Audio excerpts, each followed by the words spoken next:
జై శ్రీరామ్. అందరికీ నమస్కారం. భగవద్గీత 2వ అధ్యాయము సంఖ్యాయోగం 5వ అనువాదము. పెద్దలను చంపి నెత్తుటితో తడిసిన అర్థ కామభోగాలను ఈ లోకంలోనే అనుభవించేవాణ్ణి అవుతాను.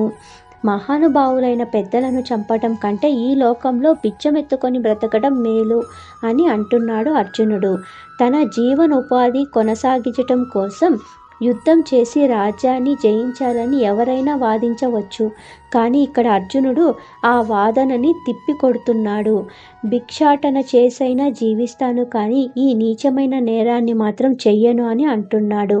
ఒకవేళ యుద్ధం చేసి పెద్దలను మరియు బంధువులను చంపటం అనే ఈ హీనమైన పని చేసిన తన అంతరాత్మ తనను ఈ పని ద్వారా ఈ లోకంలో లభించే ధనము, అధికారము వంటి ఫలములను అనుభవించనీయదు అని విశ్వసిస్తున్నాడు. జై శ్రీరామ్.